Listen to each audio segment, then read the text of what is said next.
welcome again to our podcast, Decoding Gaming Law. I'm your host, Franklin, and today we have a special guest, Timmy Borg Olivier, a lawyer by profession, senior manager at Deloitte Malta. Timothy and I go way back about a decade now, and this year we actually have our 10-year anniversary. We did the LLM International Tax Law together at Leiden. So here we are celebrating that anniversary. And today we'll be discussing, the topic that we specialized in, international tax law, and how it impacts the gaming industry. So Tim, first of all, tell us a bit about you and what you do on a day-to-day with gaming companies and international tax. So Timmy Borg Olivier, I'm a senior manager at Deloitte. I'm a lawyer by profession. As Franklin mentioned, obviously, 10 years ago, we spent a year studying together, specializing in international tax. And what a year that was. An intense year, yes. Definitely life-changing. So essentially, since we've finished the course, I've been at Deloitte Malta, primarily advising international clients on local operations and cross-border transactions. And I'd say for the past 7 or 8 years, I've been primarily servicing a number of operators within the gaming industry, both B2C and B2B, on a number of different aspects, primarily tax related. So we have our specialist VAT team who assist on VAT matters, but without wanting you get involved in the ancillary matters. So it's not just the pure corporate tax, which is my bread and butter, but obviously VAT, which is a very important component, gaming taxes to a certain extent, and the interaction with multiple jurisdictions, international developments and initiatives coming out of the OECD. So quite a lot going on in the international space, in the international tax space. So definitely keeps us busy on a day-to-day basis. Yes. Tim, I mean, I think we were the lucky ones, so to say, that back in 2015, we saw the international tax landscape changing, because in 2015, 10 years ago, the base erosion profit shifting reports were finally published by the OECD.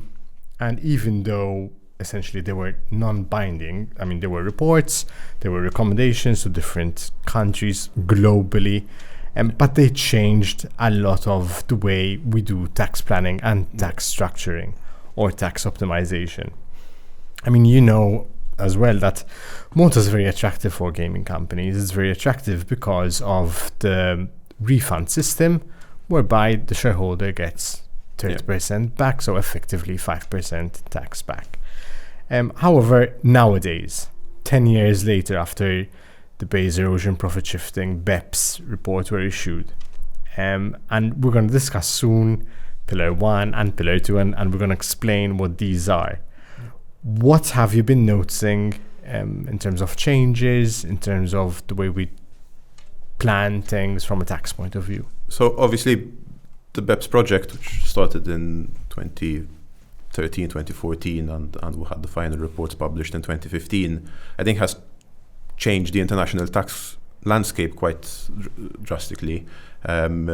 If not for anything else, for the shift in mindset that we're seeing even amongst taxpayers, not just within the gaming space, but more broadly, where we've seen a change, so to say, in maybe the risk appetite that certain taxpayers would have. Obviously, within the BEPS project, there were a number of action plans within the BEPS project which were directly impactful on some of the taxpayers. So some changes to tax treaty, some changes to the transfer pricing guidelines. We've seen, for example, BEPS Action 1, which was the taxation of the digitalized economy, which we've seen a lot of developments. We probably haven't even concluded on that action plan yet, because we're still talking about Pillar 1, about digital services taxes, which is one of the points which BEPS Action 1 tried to achieve. But obviously BEPS project in and of itself was meant as an anti-avoidance exercise by the OECD, and it has resulted in a number of jurisdictions tightening their anti-avoidance rules. So even locally, for example, with the implementation of the Anti-Tax Avoidance Directive, we've seen the introduction of CFC rules, controlled foreign corporate rules, anti-hybrid rules. We've seen the introduction of broader general anti-abuse rules. exit taxation, which were all anti-abuse rules in essence, which Malta as a jurisdiction didn't have. It was an overhaul globally. It was a global and EU overhaul, and I think maybe Malta as a jurisdiction, which maybe didn't have as sophisticated a tax regime as some of our other European counterparts, Malta had to rethink its position, and partly imposed by kind of the implementation of the ATAD directive. Malta had to introduce certain anti-abuse measures, which we saw in the implementation of the anti-tax avoidance directive. Recently, obviously, we've seen the introduction of transfer pricing rules. Exactly. Which, although maybe not a novel concept, and I wouldn't say that Malta is now adopting transfer pricing rules. Transfer pricing rules have been there. We've had transfer pricing indirectly in our Income Tax Act for a number of years. So the branch profits exemption, for example, exempts profits on an arm's length basis. That is transfer pricing. Obviously, within an international structure where you have jurisdictions which have implemented transfer pricing rules and the group has presence in those jurisdictions, then you're automatically bound by the transfer pricing rules in those jurisdictions, and transactions are still expected to be at arm's length. We also have Article 9 of the treaties that we have in force with a number of jurisdictions, which cater for adjustments in the context of transfer pricing. So transfer pricing, even though we now have formal rules, I wouldn't say it's a novel thing, but obviously it's shifted the focus that now Malta has transfer pricing. There are certain compliance aspects which stem from the fact that Malta now has transfer pricing, and it's shifted the focus maybe to Malta relying on the transfer pricing position in other jurisdictions to a more kind of local focus, where now we have a new set of rules which we need to take into account when pricing cross-border arrangements. So in the gaming industry and gaming companies, you see a lot of transfer pricing transactions and reports which you need to opine on. So that's something I think which is a development ever since we introduced transfer pricing rules. Yes, it's obviously a development, and I think the main aspect of the development will ultimately be the local compliance, so the requirement to have local files, master files, and so on. At least based on the experience that we've had, obviously, at least some of the more sophisticated groups would already have their kind of global transfer pricing policies, with Malta already featuring in that policy. So presumably even dealings with Maltese operators or Maltese companies within the group would already be compliant to a certain extent with the international transfer pricing rules, which is ultimately what the local rules are based on. But it has shifted a bit of a focus to, first of all, what are those transactions within scope? Because at the moment we still have a grandfathering period. So any transactions which have been entered into before 1st January 2024 and which haven't been materially altered are technically not within the scope of transfer pricing, or at least won't be within the scope of transfer pricing till at least 1st January 2027. But we're living in a reality where now, because Malta has those transfer pricing rules, we need to start thinking about what the transfer pricing position, at least the local transfer pricing position, should be, and whether it ties into a global transfer pricing policy. And of course, just to clarify, transfer pricing, we're talking about cross-border transactions within related entities. Exactly. All right, I'm going to take you back a little bit. You mentioned the digital service tax, which is Pillar 1. Yeah. So can you explain that a little bit?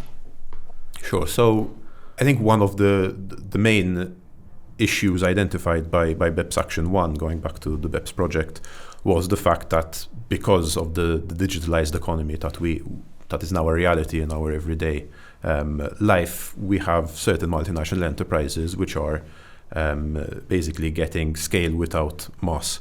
So you have consumers and customers in a lot of different jurisdictions without having physical presence in those jurisdictions. our international tax rules, obviously, as we spent a lot of time studying, are still very much focused on that physical presence. So having an in-house, an in-country company, having a permanent establishment, which is an extension of the company in that jurisdiction, but again, dependent on that physical presence. The mind and management, where decisions are being it's taken. Having human and technical resources available in country, or having your directors which are resident in that jurisdiction, and therefore constitutes the company to be tax resident in that jurisdiction by virtue of mind and management, still very much based on where the people are located. Mm-hmm. Nowadays, because we're doing business digitally through the internet, through other means, and we don't need that physical presence in country, we have large multinational enterprises which are deriving a lot of value from certain jurisdictions without paying tax in those jurisdictions, because they simply don't have the physical presence and because they don't need physical presence in those jurisdictions. So what Pillar 1 wants to do is shift, and we've seen a number of jurisdictions introduce digital services taxes or similar taxes, but the aim is to shift the focus towards taxation in the jurisdiction where the customers are located, where the consumers are located. And Pillar 1, at least the current draft, the current thinking around Pillar 1 is to have two, what they're calling Amount A and Amount B. Amount B is kind of your arm's length routine return for certain baseline marketing functions, so kind of the routine functions relevant to the conduct of the business. And the Amount A is your residual profits.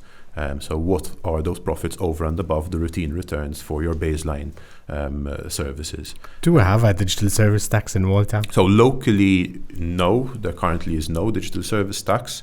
But we have seen, till the OECD and the implementing framework introduces Pillar 1, and possibly also the EU, we have seen a number of jurisdictions which have implemented digital services taxes.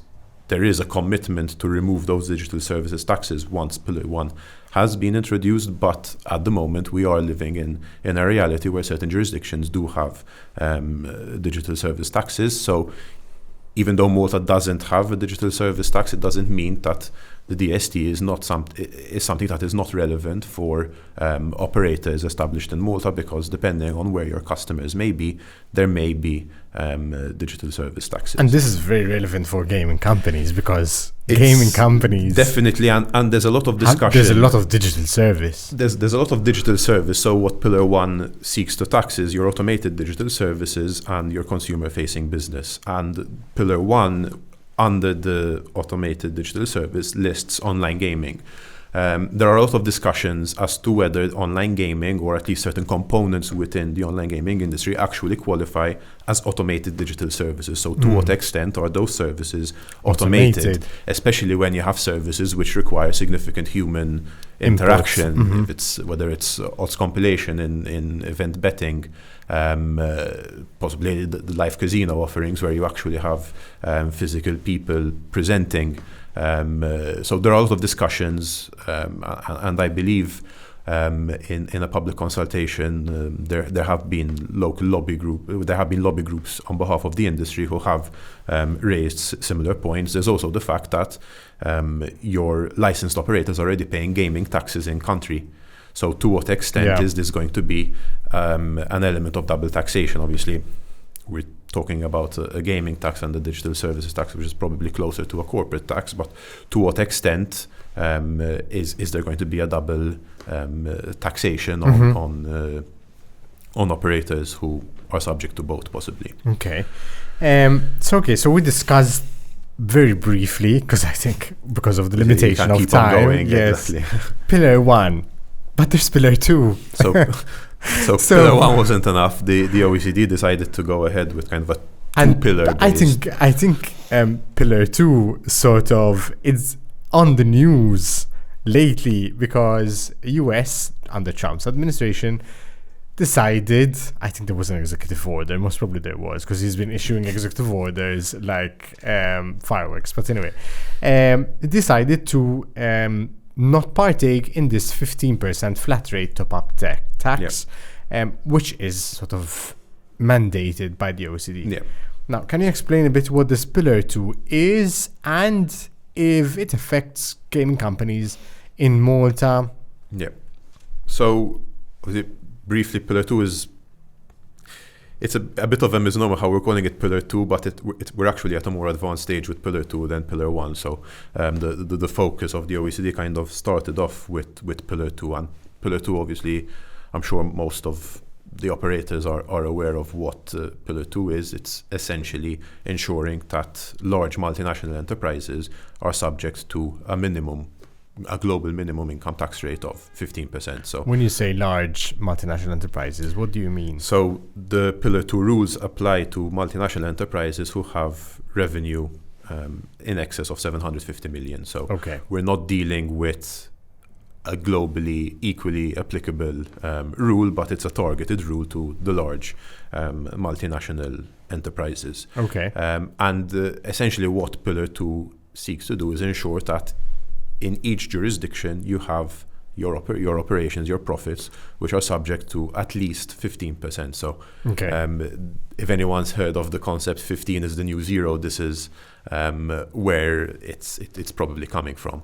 Obviously, Malta as a jurisdiction, because of the tax payment and refund system, even though our headline rate of income tax is 35% because of the tax payment and refund mechanism, and because of the option for shareholders to claim a refund, typically up to 6/7 of the underlying Malta tax paid. Malta is seen as a jurisdiction which has an effective tax rate of 5%. 5%. So even though our corporate income tax rate is 35%, for Pillar 2 purposes, we're looking at the 5%. So below the 15% threshold. One obviously interesting point is that the EU has introduced a GLOBE directive, and a number of EU member states have already introduced Pillar 2 rules in their local legislation, including Malta. Now Malta has to a certain extent introduced some rules, but because of Malta's size, Malta has been afforded a derogation to delay the implementation of certain rules within the Pillar 2 directive to a later stage, and Malta has opted to make use of that derogation. So currently Malta doesn't have any of the rules which bring you up to that 15%. So basically we're looking at an income inclusion rule where if you have a low tax jurisdiction, the shareholder jurisdiction can pick up the additional tax that should have been levied in Malta to bring you up to the 15%, or the undertax payment rules, which is if your shareholder jurisdiction doesn't implement the income inclusion rule, then other group entities, other jurisdictions within the group may pick up the top up to bring you up to the 15%. So Malta currently hasn't introduced any income inclusion rule or undertax payment rule. So we're still, because of the derogation, operating to a certain extent within 5%.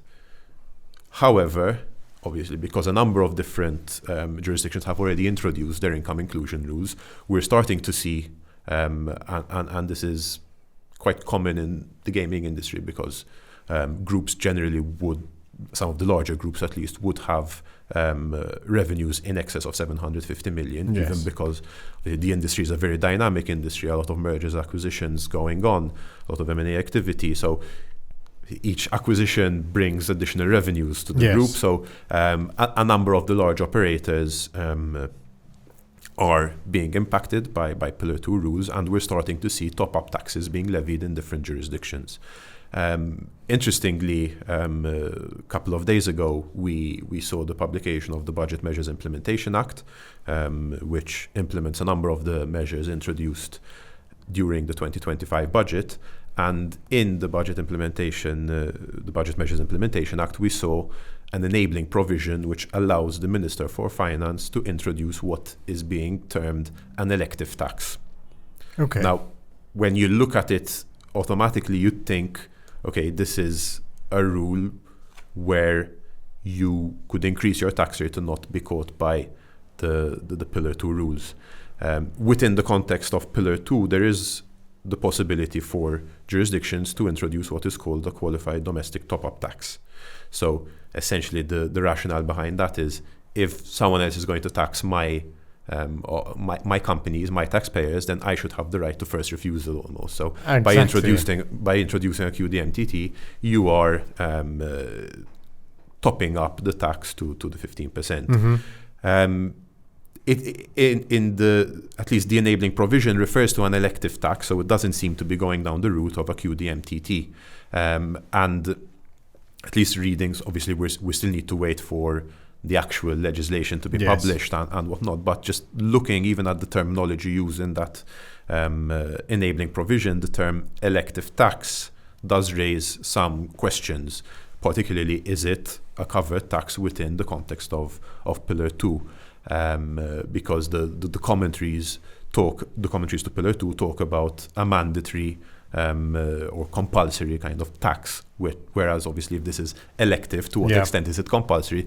To what extent will it contribute to your 15% calculation?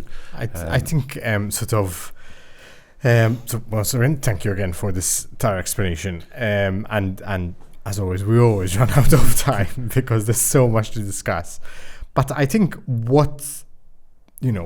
globally, what countries are trying to ensure is fairness in taxation and avoidance of harmful tax practices, right? Yeah. And I think the political leaders deem that 15% tax is fair. Yeah. You mentioned, that Malta has derogated, so we have till 2029 till we start applying the 15% top-up tax. As a concluding remark, a concluding comment, do you see a major impact on the gaming industry because of this top-up tax, or you deem that 15% top-up will not really make a difference? Obviously, I mean, the impact is going to be there. There's a bit of uncertainty because of certain geopolitical developments recently, and maybe that has caused some doubt onto whether Pillar 2, possibly Pillar 1, is a long-term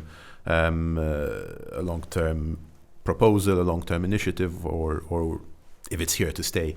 I think, at least from discussions that we've had with a number of regulators, I mean, it's almost as though, as I was saying, 15 is the new 0. So it's taken as a given. It's the cost, obviously, in certain jurisdictions, such as Malta, where obviously a number of large operators are present. There's going to be an impact. I think one thing that we didn't discuss, and obviously conscious of time, but there is the possibility for member states to introduce certain initiatives if they are qualifying.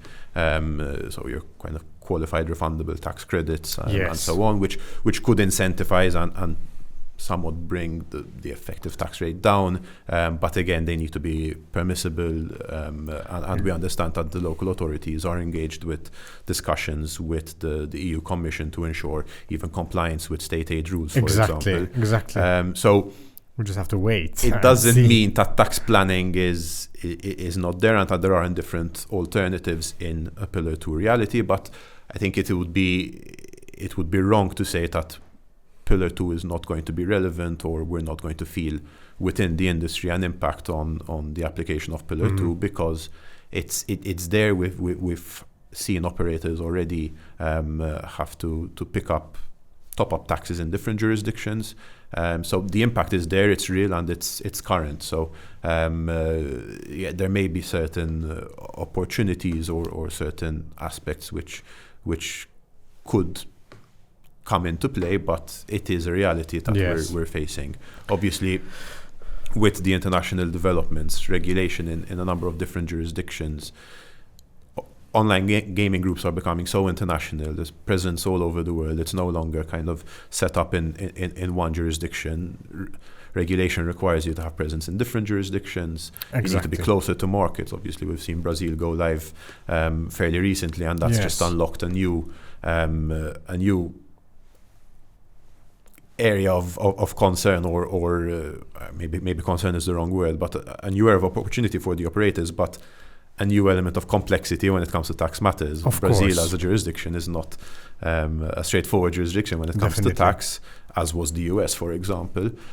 So the international tax developments are going to remain there. They're going to be impacted by which jurisdiction regulates next, what those regulations are going to look like, what presence am I going to need in certain markets, but obviously within an international tax. And there's so much more that we can continue talking about. Exactly. I think in international tax, that any transaction with a foreign subsidiary, sister company, parent entity is going to have international tax implications. So it's definitely something that operators kind of need to be aware of, on the lookout, and make sure that they are compliant with this evolving tax landscape, evolving complexities as a result of regulation and international developments.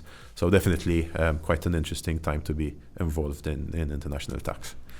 Tim, thank you so much for being here. Thank you for having me. Very insightful.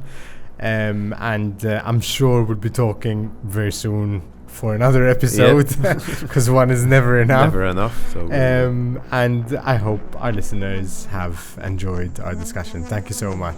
Thank you for having